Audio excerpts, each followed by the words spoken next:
Assalomu alaykum do'stlar, qadrdonlar. Gilos bog'im bor, valovoy sertsa, lekin meva olmayapti. Yoshi katta bo'lib qoldi, kesgani ko'zim qiymayapti deydigan odamlarga juda ham ko'p shunaqa savollar kelyapti. Shunga hozir qisqacha tushuntirishlar, ma'lumotlar berib o'tamiz. Mana gilos juda ham zo'r solgan. Baytda sort emas. Sortni maqtash emas, misol uchun ko'chat sotish emas baytda. Hozir birinchi plandagi maqsad и plus valovoy sertsa. Bu qanday bo'lyapti? Mana bu yeriga skena solinyapti, daraxtni kesib turib, pastdan. Endi iloji yo'q. Mana solgan mevalarni qaranglar, mana bu turetskiy shoxdagi mevalar. Mana bu valovoy sertsa.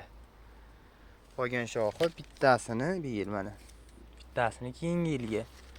Bunisini yana keyingi yiliga. Bitta kesib yorgim kelmayapti deydigan odamlarga shuni tavsiya qilaman mana.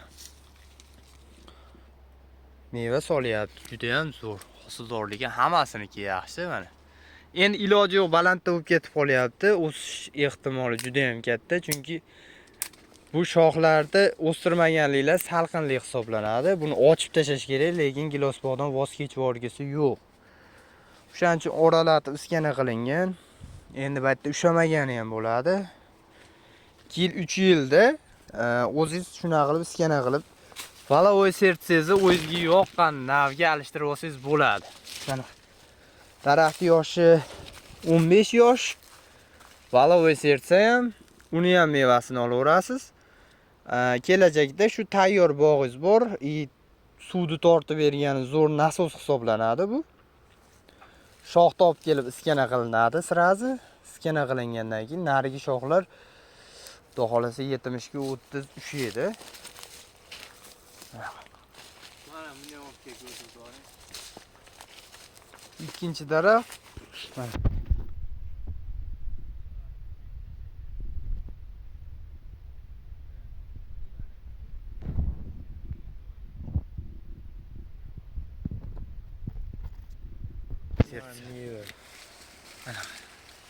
Juda ham ser hosil bo'lib qo'yib tashlagan mana. Bog'larni ham bular tajriba bo'yicha qolingan, shularni ko'rsatib odamlarga tushuntirish maqsadida. Ibatda bahor sort bor, yovvoyi, misol uchun har xil gilos bo'lsa bo'ldi, muhimi. Endi bu bahorlar o'zi juda ham yaxshi, yilda o'zini o'zi changlatib meva soladi. Bu eskitdan. Mana valovoy sertsam bor.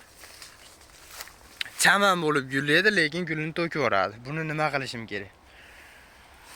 Buni kesish kerak.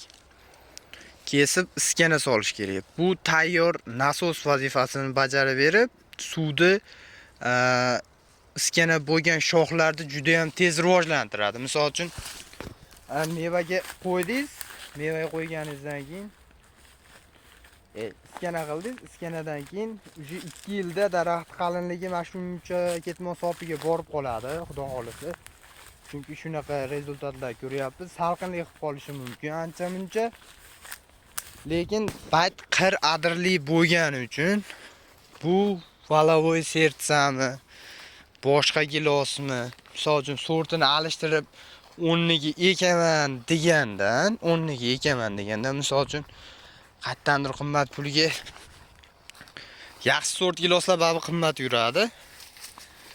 Qimmat pulga gilos ko'chat olib ekkandan shu plus tayyor o'zingizni endi ushashi xudodan tayyor turgan nasosingiz bor, daraxtingiz bor, shu taydan bular tomiri daji u yer tayida suvni bemalol yetkazib beradi. Mana bu yerga bitta ko'chat eksangiz qurishi mumkin, chunki suvsizlikda. Lekin bu qurimaydi. Buni iskana qilish kerak. Qolganini ham bir yilgi rezultatini ko'rdik. Xudo xolasa, endi keyingi yilga bo'ladigan rezultatlarni shuni hammasini qilamiz. Iskana qilamiz bu bog'da hammasini 100% qilib. Chunki iskanada gap katta.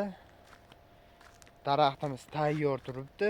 O'shaning uchun hammasini kesamiz, iskana qilamiz. Dehqonimizni kelib ko'rdik. Ma'qul keldi, bo'ldi, ushadi. Menga yoqdi, zo'r. Mana undan ko'ra meva ko'p dedi. Unga ham yoqdi, bizga ham yoqdi. Kelib ko'rdik, gaplashdik. Bu yildan xudo xolasa hamma velosiped shoxlarini kesib o'ramiz.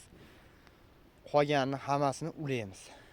Sog' bo'linglar, salomat bo'linglar. Iskana bo'yicha ham videolar qo'yib beraman. Mashlarida ham iskana qilgan videolarim bo'lishi kerak. Hozir topib qo'yib qo'yaman. Sog' bo'linglar, salomat bo'linglar.